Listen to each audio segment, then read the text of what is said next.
We're at that stage of the year where you just have to watch so many films in the lead up to the Oscars and going through all the awards season movies, and I added another one of those movies to that list when I recently saw Conclave. I have some thoughts about this movie, so let's get into it.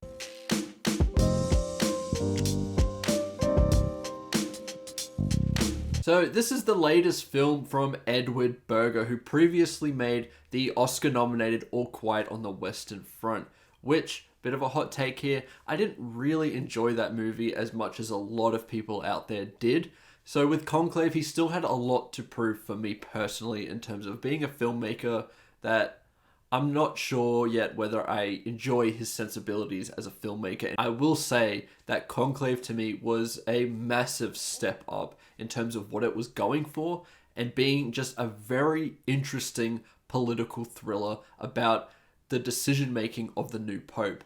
Now, I believe this is a complete work of fiction, but it doesn't mean that the process and some of its themes don't resonate heavily with what happens in the real world. I think that this film has a pretty strong screenplay and features a phenomenal ensemble. I do think that this is a serious SAG ensemble contender because there is not a weak link in this ensemble, and there are quite a few performances all throughout the film that I quite enjoyed. You realize that this year's Conclave, this decision-making process for this new Pope, is a lot more complicated than what it initially set out to be. Firstly, you do have different religious figures here who have different viewpoints on religion, and it really brings about a very nuanced discussion about that topic of religion, and you don't see that come out of Hollywood a lot. You do see a very negative framing of religion in a lot of films. That isn't necessarily true, apart from some small groups that kind of use religion as a way to hide their own bigotry and hate. And then you have another side of religion that feels more at home with what it is really supposed to be about loving and acceptance and forgiveness and just trying to be the best possible person that you can be. And the way that Conclave explores both these ideologies was very nuanced and interesting. And I think that this film brings a lot of value there because of that nuanced discussion. Underlying these opposing forces that all have their different viewpoints on religion and deciding which is going to be the right one to bring forward the church in the future, to give it some progression and not go back to things that were caused many, many years ago with controversies and things like that, and trying to move on from that. The way this film navigates all of this was just so interesting and creates so many twists and turns in this film that make it do feel like a genuine thriller. Ralph Fiennes is phenomenal in the lead role here as the man who is basically running this ceremony and is trying to ensure that every candidate doesn't have any dirty laundry or anything that may come up later that is going to be heavily controversial and destroy the validity of the church and that role of the Pope. There's also a whole other layer of this film about that role of the Pope itself and how that may affect someone. The Pope as a religious figure and the way that people try to become the Pope kind of contradict one another. The Pope is not the president. It's a very different role. And the way that they're deciding who is going to become the Pope feels very similar to a presidential election in some sense, in some regards, with it being an election between a college of cardinals. And so we do see campaigning, we do see strategy, and you see characters in 1 second go, I don't want this role, and people go, well, that's the person that should be becoming the Pope, the one that doesn't want it, the one that they're just a born leader, that this is what they do generally and naturally. They're not someone that is trying to campaign and connive and scheme their way up to becoming that role. And you see those characters flip when they get a taste of that power, when they think that they can actually become the Pope.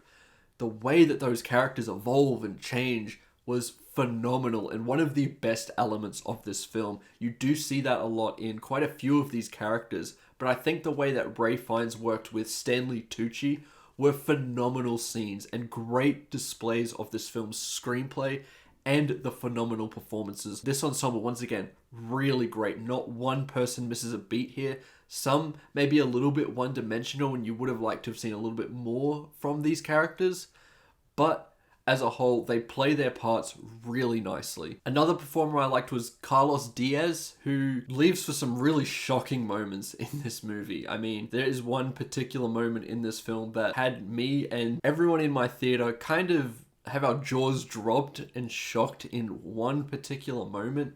And I'm actually surprised that this movie hasn't garnered a lot more controversy and really toxic debates online, because if a certain crowd gets a hold of this movie and sees some of these scenes, I think you're going to have a pretty heated argument from different sides.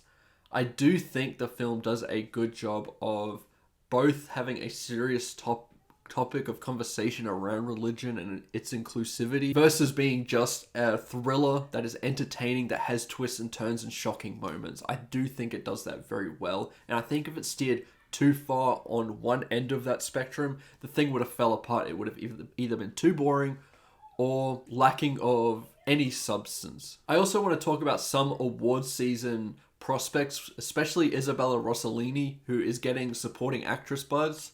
And while I do like her performance, and she does have one pretty great scene that she kind of just has a mic drop moment and leaves, and I did like that, but she's just not in this movie enough for her to really justify a nomination like that. I think we needed to see a few more scenes from her, and I think she would have got there to me and earned it in my eyes.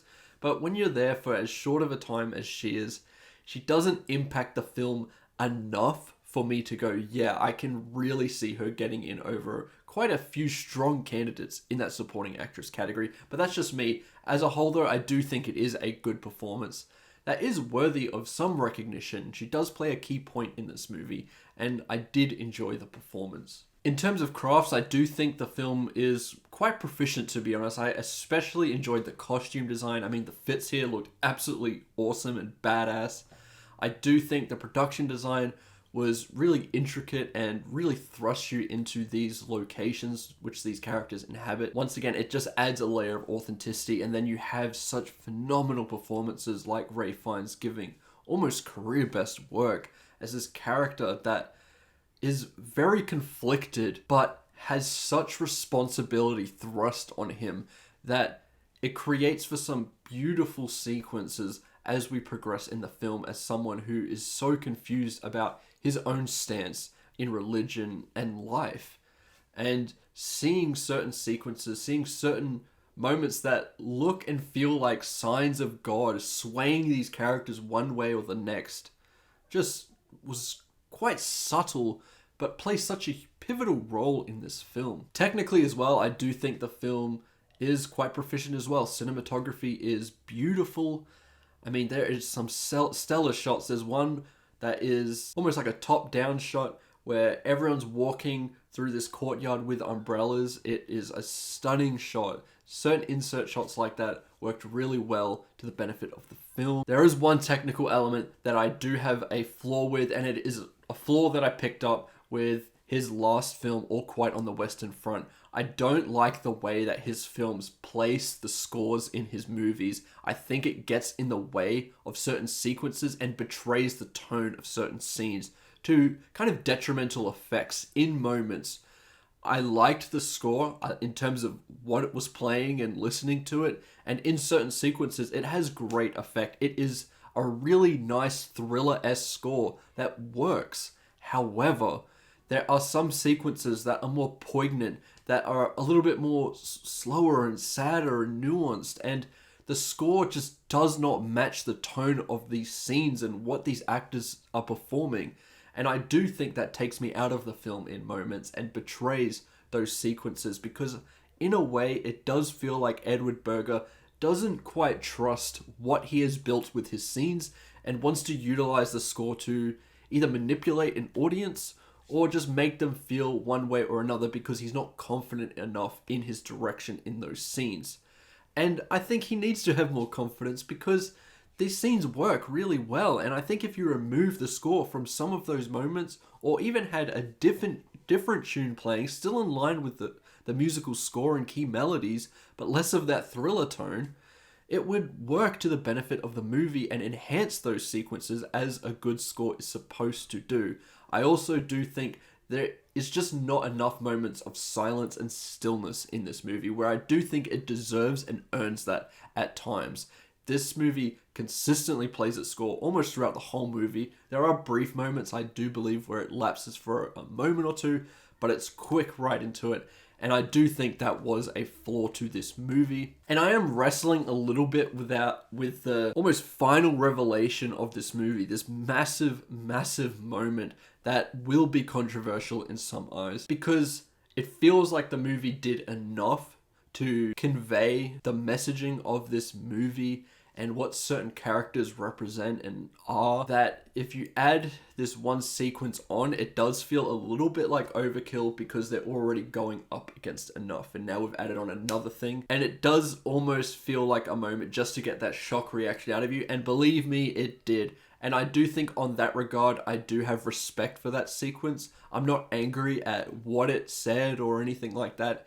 I'm fine with that, all of that, but I'm just thinking about its placement and what it had set up previously, and if it all just goes together. And if I do think about the film a little bit more deeply, sometimes it doesn't, but I'm also willing to give it a pass because of the complete shock factor it gave me, and just adding to this entertainment that this movie can present at times, and going through all these sharp twists and turns that we're on this journey for. And because of that, it's not as bad as what it could have been, but I do question some of these little moments here. Conclave does also feel like a movie that you feel like it's going to end, and then it has another scene, and then you think it's going to end here, and then it has another scene. And there were so many moments where I just think that this movie is going to end. There's some beautiful close-ups, there's certain moments where it does have a little bit of stillness, and you think, okay, it's wrapping up, and we're going to get to the end. We've seen everything we need to see, and then boom,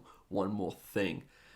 And that can get a little bit frustrating at times, but as a whole, this film is beautifully paced. I mean, in its 2-hour runtime, it manages to do a lot, say a lot. I mean, I was shocked that it was wrapping up when it did, because it just flew by, and I had such a blast with this. This kind of genre with popes and cardinals, usually not my thing. I didn't enjoy the 2 popes 5 years ago when that came out, and I honestly, if I just wasn't expecting to enjoy this movie, but I did, and I had such a blast with it. And I do recommend this one to you, with everything it manages to achieve, with just being an entertaining thriller with phenomenal performances throughout its whole ensemble, moments of levity like this big fat vape rip that one of these cardinals does that is pretty funny. Just little moments like that add to the levity of the movie. The technical proficiency of the film with such amazing sound as well. I mean, there are just certain scenes where a character will walk through a door, close the door, and it feels like all the air and all the sound is sucked out of the room, and it adds to the pressure and intensity that these characters are going through, how serious of a moment this is, and the pressure that puts on someone that has such responsibility to make sure that it all runs smoothly, and that the next pope is not someone with a bunch of dirty laundry behind the scenes that they didn't unearth before they voted that person in. I think a lot of what it manages to achieve, its conversation on religion, its conversation on inclusivity, serious themes with these great performances, and being entertaining, is quite an achievement from Edward Berger, and I really enjoyed this movie. And as a score, I'm going to give Conclave a 4.5 out of 5 because I think this film is excellent and so worthy of your time. And those are my thoughts towards Conclave. If you've seen the movie, let me know what you think about it in the comments below. I know one of my subscribers, Rich, has been wanting me to see this one for a while. I'm happy to talk with you about that one. And anyone who wants to have a conversation surrounding this film, I'd love to do so, but let's not get into toxic debates and things like that. I'm not here for that. I'm here to talk about the movie, and that is completely it. I'd love to hear your thoughts. Remember to like and subscribe, and I'll see you in the next one. Goodbye.